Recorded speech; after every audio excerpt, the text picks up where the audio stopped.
Okay, hey everybody, Fuller here, 9600 here. Today I want to talk to you all about something a little bit different, and that is the TF2 patch update, what is called the Move That Update Up. It's added quite a bit to the game, and yet again, it's added nothing to the game. It's essentially another hat update, adding another 60 hats to the game, also making the summer claim checks that have been in the game for a little bit now usable. A lot of bugs have been fixed. Like, this is mainly a bug update where a lot of the maps have been fixed or even completely altered. And I'm not going to go over each of the nitty gritty that have to do with those maps. But I would like to talk about is the weapons that have been changed. Now, I have quite a problem, honestly, with the weapon sets like the Saharan Spy set or the Gas Jockey set or the Demolition Expert set. I really enjoyed using those weapon sets, and some of the bonuses that they changed to fix over to those other weapons are complete bullshit. Like, one that comes to mind very quickly is the power jack. Now, I wasn't a very heavy power jack user. I don't know many people that were very heavy power jack users, but I liked to use the set sometimes. Like, the gas jockey set was a good thing because it allowed you to go a little faster and you took a little bit more bullet damage. But now they changed the power jack to where you take 20% more damage from all sources, which means you just turn into this squishy pyro that kind of runs around a little bit faster than usual, which is really useless because the pyro speed that they enhanced it by was going just fine. Like, honestly, I believe that was completely unnecessary. And then there are some others that they changed, like the Let Wrangler, which I use quite often with my spy because I really just enjoy that 15 plus cloak on hit. And they added a nice little feature to that where it extends your cloak duration, which if you use that with the regular set, it it's still useful. Another thing that was kind of a slap in the face, though, is that the set bonuses still exist. Like, they didn't take those out. They didn't make the items completely useless. But if you still want to use the set bonus, like the gas jockey say, if you want to wear the attendant and have the degreaser and have the power jack, then you can still wear all of that at the same time and they'll still have a set bonus. But the addition is just a slap in the face, like adding a calling card to your enemies. What usefulness is that? Is that like a taunt? Or just, it seems useless. And some of the other things that they changed in the game really just overpowered a few of the items that were just fine the way they were, but their counterparts weren't as good. The Charge and Targe and Splendid Screen come to mind to something like that. Like, why would you need to buff the Charge and Targe more by basically making a Demo Knight immune to pyros? Like, it does damage, but if you can charge away from a pyro, you've kind of just won against them. And if you're not a fully dedicated Demo Knight, you can just turn around and use your stick, or not your sticky bomb launcher, but your grenade launcher, and the pyro's done. Like, they've buffed and decreased too many items, and they've tried to do a little bit too much in this update. I've already seen from this update so far that even like the trading has been broken to some extent. A lot of the stuff is going a lot slower. Everything is just, it's not, it's just not as good as it should have been. Some of the stuff they changed thus far, I'm just going to read it off. The items they've changed: the Criticola, they've removed damage taken from mini crits and added damage taken increased 25%. So it just means you take 25% more damage instead of 50%, which was the mini crit. So they buffed that a little bit. The shortstop, this is just a normal shortstop. Like, before, shortstop was just a default pepper gun. Like, it had actually no extra buffs or debuffs compared to the scattergun. Added 20% bonus healing while deployed. Added 80% vulnerability increase to all push forces while deployed, which I'm pretty sure what means is if you get air blasted up into the air as a pyro, you go further for some reason. I don't understand why. I mean, I suppose it's not as heavy as the regular scattergun is their logic, and you get pushed farther. And the added 20% bonus healing while deployed means that if you are being healed by a medic at the same time as you have the shortstop, then you're going to get healed 20% more. Moving on to the winger, they added 25% jump height boost while active. Now, honestly, the winger is a piece of shit. Comparable to the regular pistol, it's a piece of shit. Like that, everyone knew that. No one really ever used the winger. But adding this jump height bonus is a tiny bit useful. It doesn't make the weapon 1,000% more useful, and it's really in your opinion. Like, no one really uses the winger, so I doubt anyone actually had a very big deal with this. The special delivery set, which was the shortstop, the Mad Milk, and the Holy Mackerel, they removed the plus 25 health edition, and they added the feature I mentioned earlier, which is leave a calling card on your victims. Once again, that seems like a really stupid trade-off to take away that 25 health, because as a scout, you weren't even really hurting anyone with that extra 25 health. Like, if they saw you had the Milkman set, oh, you just had 25 health, that's nothing that a rocket can't take off, plus a little bit more health. It's honestly stupid to take that away. The battalion's back up. They added an additional 15% sentry damage resistance to all teammates while banner effect is active, along with a 50% damage reduction while the banner is active. Rage is now generated from damage dealt instead of damage received. The battalion's back up, I suppose, needed a buff, but that seemed like... I'm not saying that this entire update was a piece of shit, because they did do a lot of good. They just tried changing things that have been in the game for too long, and they were bound to piss a few people off, myself included. Black Box apparently made a wrong explosion sound. The Beggar's Bazooka fixed an exploit that allowed players to hold a set fixed number of rockets, reloaded and canceled. Misfire rockets now remove one rocket from the quip. I suppose that it means you can only fire one less rocket now when you load it up, which is kind of stupid as is. The Conjurer, rage is now generated only from damage dealt. Buffed players now receive a speed boost in addition to the previous health on hit effect. Again, that's just... no one really used the Conjurer. Even when it came out, it was a terrible weapon.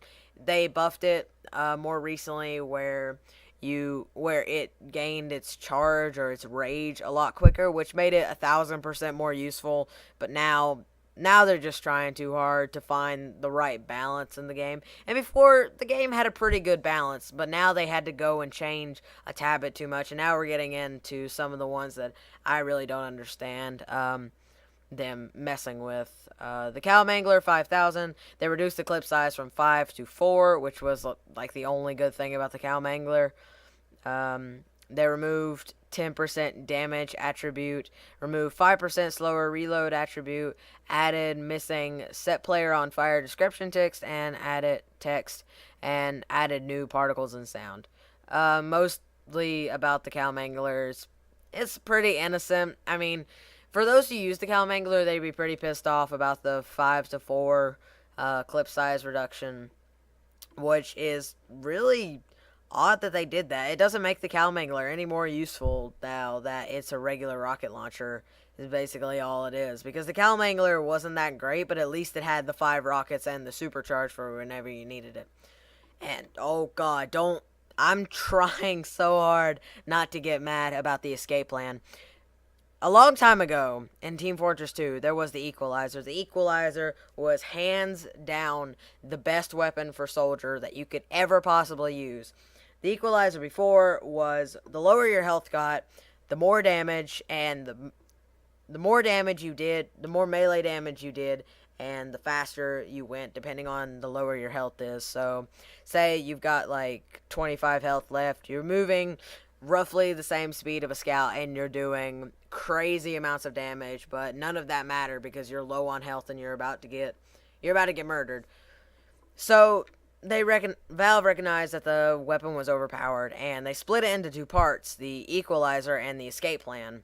The Equalizer, the new Equalizer, the bloody Equalizer, now just does the more damage. And the escape plan had the movement speed. Obviously, fucking everyone used it for the movement speed.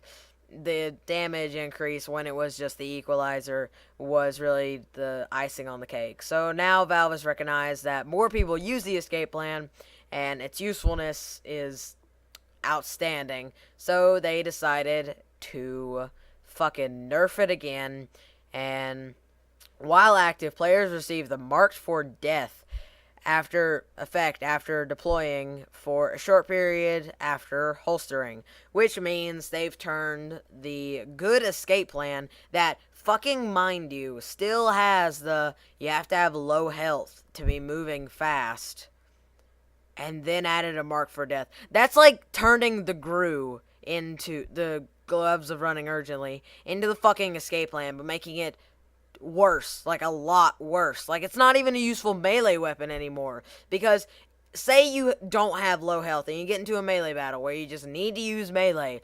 Now you're marked for death. Now you're about to die, and it completely took off the usefulness for the fucking melee. It's a terrible weapon now. Yeah, you still get to move fast and everything, but it's so bad. Like, I would much rather use the HATS OMGZZ or the Market Gardener or the goddamn regular shovel. Like that in the escape plan now. It's not okay. Like, that is one of the things that truly pisses me off about this. But before I rant about that any further, let's just move on to the Liberty Launcher, where they removed the 25% reduction clip size penalty and added 25% damage reduction penalty. Which just means that the Liberty Launcher now has 4 rockets and does less damage, but you still get that extra firing speed. So they've made the Liberty Launcher more newbie, I guess. Like, I already had a problem with the Liberty Launcher's existence in the first place, because if you want to get good at firing fast rockets, just use the goddamn direct hit. Like, what's so wrong about the direct hit that the Liberty Launcher is useless? It's so useless, unless of course you are new at the game. Then it's still, like, the Liberty Launcher just ruins your perception of how fast rockets fire. Because let's say you're new to the game, the Liberty Launcher is like the 3rd weapon you found, first one for soldier, and you want to use it, so you use it, and you get used to that fast firing speed. So now when you get a better weapon, like the direct hit or the stock rocket launcher, or hell, even the black box, you're not used to that fast firing speed anymore. So you go back to the Liberty Launcher, and you keep using the Liberty Launcher, and you keep on using it. And you never really get to see what all the other rocket launchers do, because they shoot slower, and the direct hit, like, has that small blast radius. So why would you ever use anything but the Liberty Launcher? It's a skillless weapon, and I seriously have a problem with it being in the game. This buff, and at the same time this nerf, is just, it's not worth it. Like, it barely affects the Liberty Launcher at all. The original rocket's explosions now use the correct sound. The Tank Buster, which is oh god, it's the battalion's backup, the black box, and a hat for the soldier that I can't quite remember. I'm sorry about that. They removed 20% sentry damage resistance on wear, and they added leaving a goddamn calling card to your victims, which is still fucking useless. I don't understand why they added that to the game, but anyway.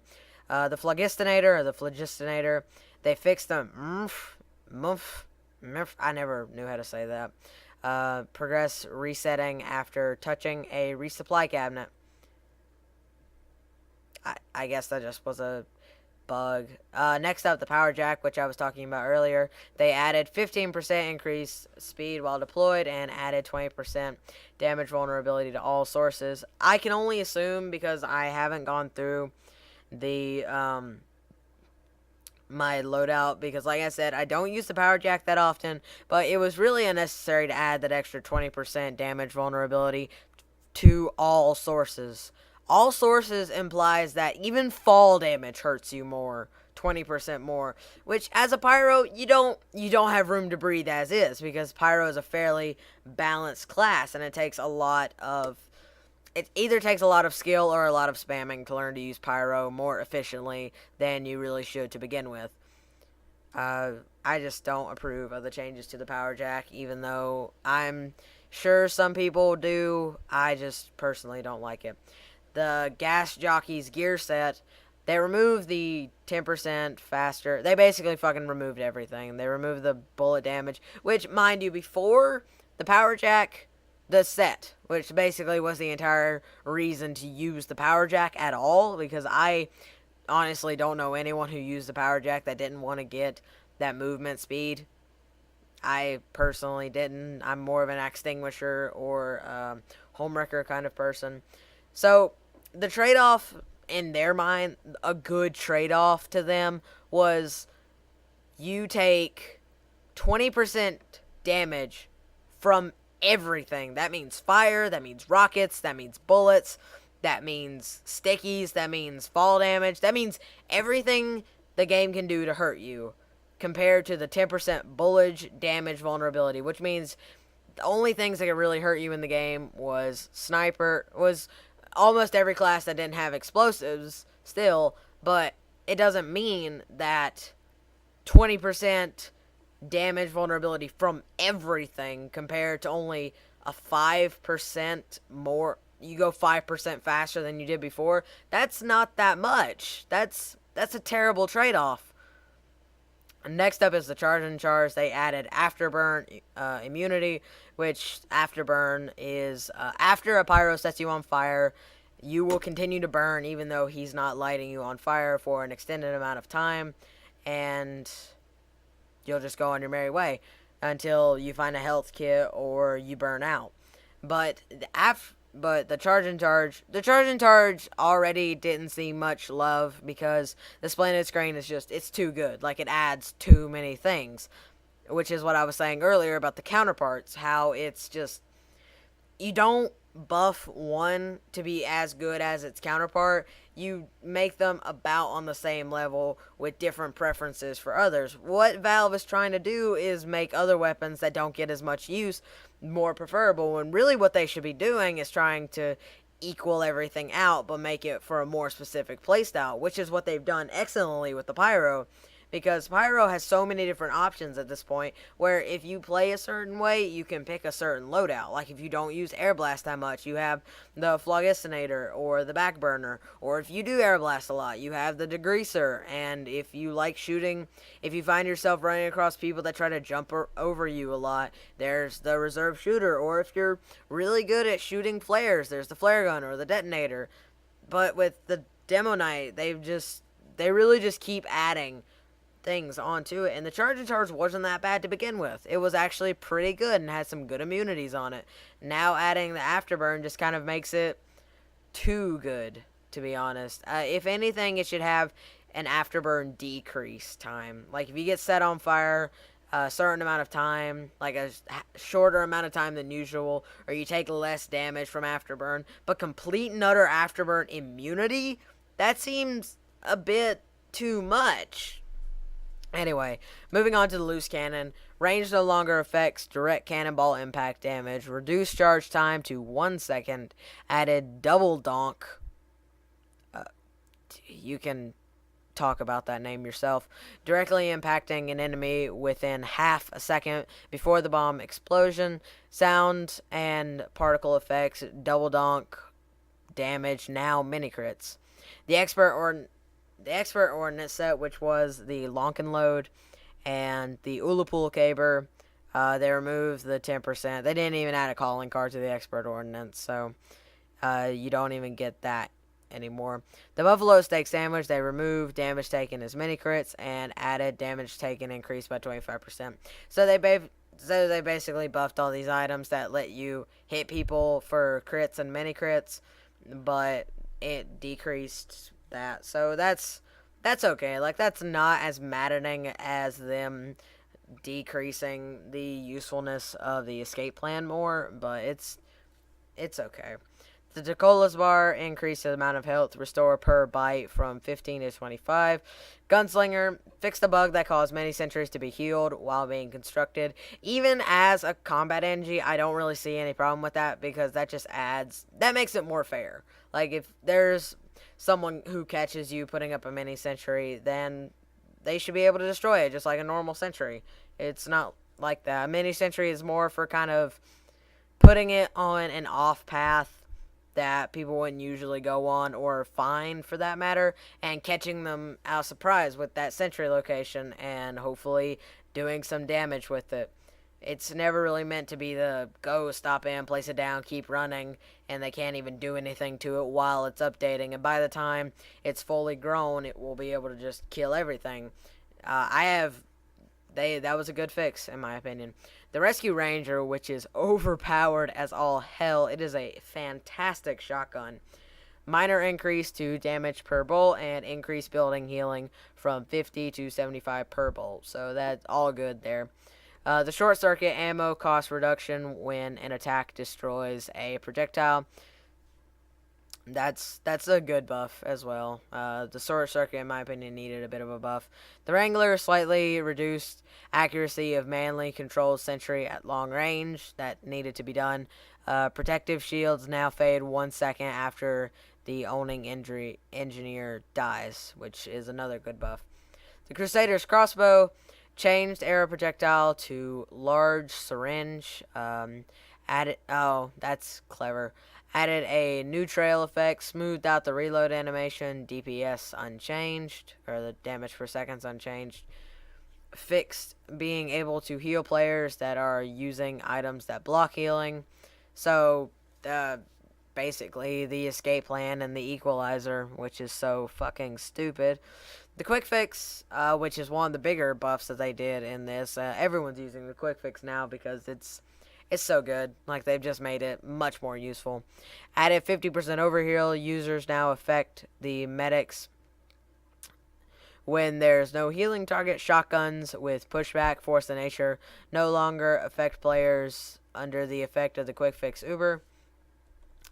Next up, the Vaccinator. Uber now fully absorbs crit damage from this selected damage type, but depletes Uber charge based on the amount of damage prevented. So that's a fair trade-off, in my opinion. The Bizarre Bargain, they fixed the starting charge being 40% decreased instead of 20% decrease, capped the max charge rate to 200%, which I didn't really use the Bizarre Bargain that much. I don't know anyone who effectively used the Bizarre Bargain or would have any problems with it being changed. Maybe you're out there... excuse me. Maybe you're out there and you had a huge problem with this. If you did, I'm sorry. It sounds like a very fair trade-off. The Cozy Camper, they removed movement penalty, so now you can move just as fast while scoped in, and they added damage taken increased by 20%. Oh, God. That is not a fair trade-off. Once again, Valve is taking away... Valve is trying to take away a lot of good things about a good item. Now, the Cozy Camper never really has been that good, and they've tried equalizing it out more and more as it's gone along. But this is just... I don't know what's up with Valve and adding the damage taken increased by 20%. Like, they seriously... think that, oh, if you're going to use this, you're going to be a lot softer of a person, and you're going to have to take more damage, which is apparently all they have on their minds over there when they're updating TF2. The Darwin's Danger Shield, they added bullet damage taken reduced by 15%, and added explosive damage taken increased by 20%. I'm just not even going to mention that. Croco Style Kit, the set, they removed the headshot immunity and added a leave a calling card in your victims, which is fucking stupid. Alright? That's fucking stupid. Because, oh God, that was an amazing set for any sniper that could actually get their hands on it and enjoyed using it. Was it good or fantastic or overpowered? No, nothing in this game was overpowered. Not in the escape plan. Even when the equalizer was overpowered, it wasn't that overpowered because you could still get killed very easily using the equalizer when it was a singular equalizer. Anyway, moving on, the Dead Ringer, when under the effect of a fake death, damage taken decreases the duration of the effect. God damn it. This is gonna give me a heart attack. This is where I die because I love using the Dead Ringer, and now they've made it a little bit harder to use the Dead Ringer. This is... I can't even really complain about the Dead Ringer because it's already such an overpowered item. Or not even overpowered. That's a wrong term to use. It's not overpowered, but it was essentially very useful, and it's just...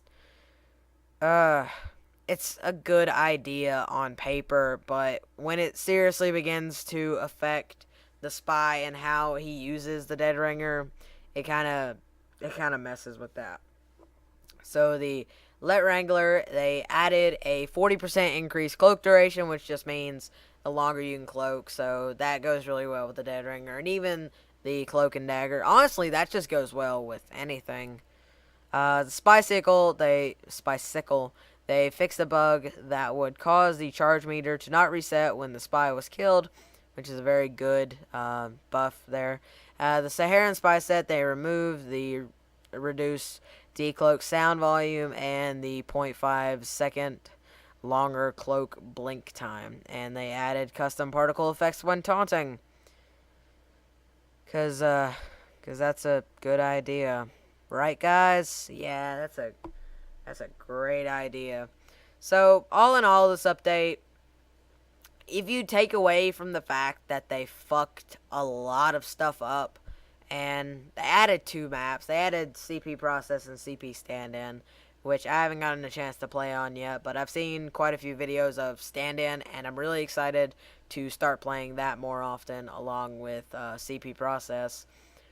All in all, this update wasn't terrible. I do really like quite a bit of the hats that were added in this update, and I know that's kind of like stereotypical TF2 player, like, oh, I like the update because hats, and I don't, but it's a nice addition. Like, they always have to add hats to the game. They can't not add hats to the game. Okay, well, that's just about everything to go over with all the weapons changes. Like I said in the beginning, they also fixed a lot of the glitches on maps that were already in the game. To see those, I'll have the Team Fortress 2 page for the Move That update up in the description. So, that's it. If you like this video, be sure to subscribe and check out my other ones. Thank you all for watching. Bye. Okay, so the rest of this video is going to be CP stand-in from different perspectives. All the images used in this video can be found on the Team Fortress 2 Valve page. Once again, a link to that page will be in the description. I really recommend going to read it for yourself. It includes a lot of things that I forgot to talk about. A very large part of this update being that all the bug fixes to all the different maps that are in Team Fortress 2, which I half mentioned but didn't really thoroughly go over. So I recommend you all go to that, and thank you all for watching. Goodbye again.